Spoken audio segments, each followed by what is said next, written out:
Bismillahirrahmanirrahim. Assalamualaikum warahmatullahi wabarakatuh. Perkenalkan, nama saya Wahyuni Amiruddin. Saya adalah mahasiswi dari Poltekkes Kemenkes Makassar, jurusan Teknologi Laboratorium Medis dengan NIM PO 714203242035.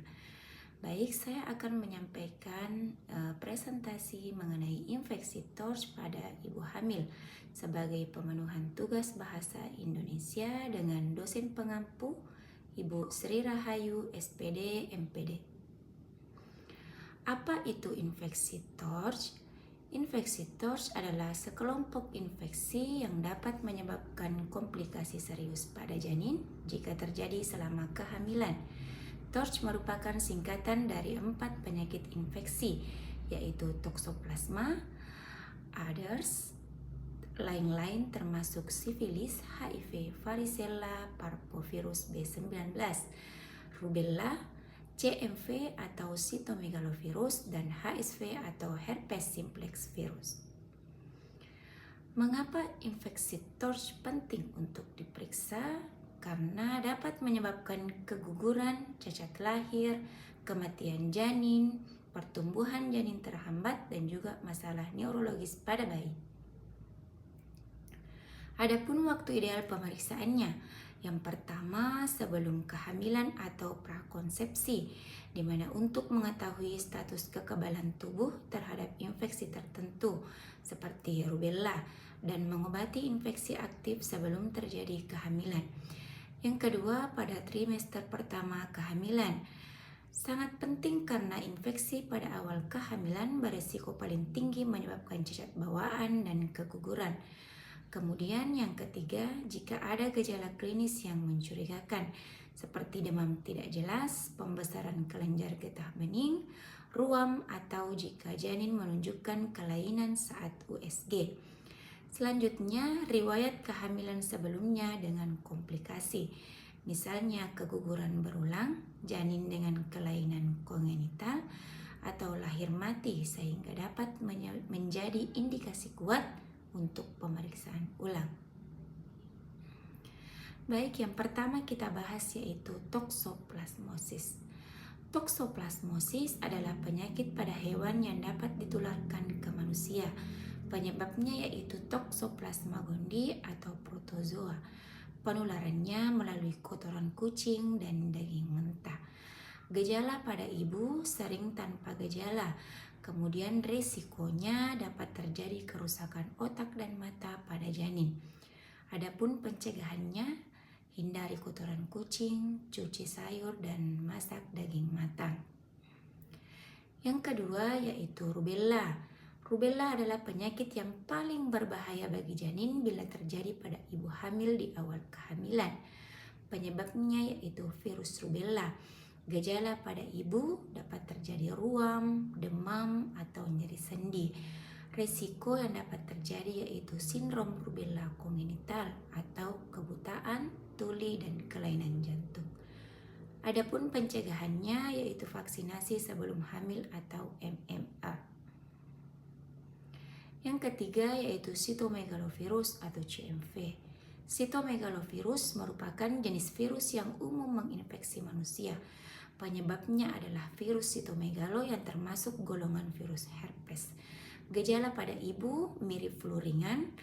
Resiko pada janin yaitu dapat terjadi tuli, retardasi mental, dan juga mikrosefali. Adapun pencegahannya menjaga kebersihan, hindari kontak dengan air liur anak kecil. Kemudian yang keempat yaitu herpes simplex virus atau HSV. Virus yang menyebabkan luka menular paling sering di sekitar mulut atau alat kelamin. Jenisnya ada 2 yaitu HSV1 dan HSV2, di mana tipe 1 memiliki gejala ringan dan hanya terjadi pada bayi karena adanya kontak dengan lesi genital yang infektif. Sedangkan tipe 2 merupakan herpes genitalis yang menular lewat hubungan seksual. Adapun penularannya yaitu saat persalinan, di mana kontak dengan luka herpes.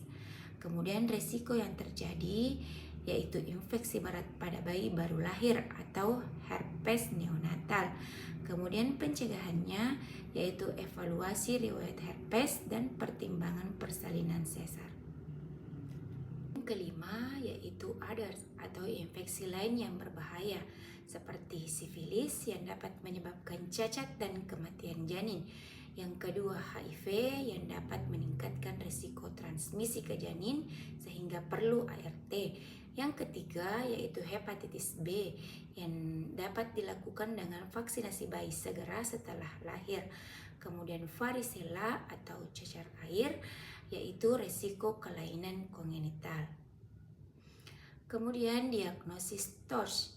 Diagnosis TORCH dapat dilakukan dengan tes darah yaitu pemeriksaan antibodi IgG dan IgM.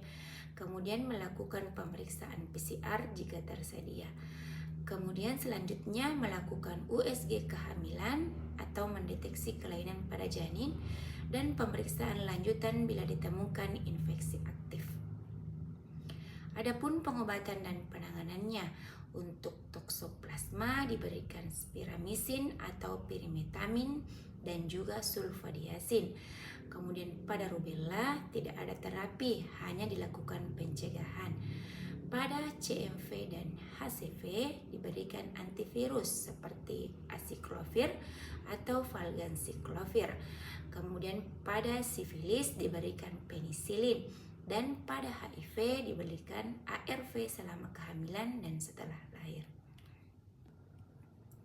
Untuk pencegahan infeksi TORCH dapat dilakukan dengan melakukan pemeriksaan TORCH sebelum atau awal kehamilan. Yang kedua, melakukan vaksinasi seperti rubella dan hepatitis B. Yang ketiga, hindari makanan mentah dan juga menjaga kebersihan. Yang keempat, edukasi ibu hamil tentang risiko infeksi. Yang kelima, melakukan pengawasan rutin selama kehamilan. Nah, untuk kesimpulannya, infeksi TORCH ini dapat menyebabkan gangguan serius pada janin. Adapun untuk pencegahan, deteksi dini, dan penanganan tepat sangat penting. Kemudian edukasi dan screening yang rutin dapat membantu mencegah komplikasi. Terima kasih, sekian presentasi dari saya. Assalamualaikum warahmatullahi wabarakatuh.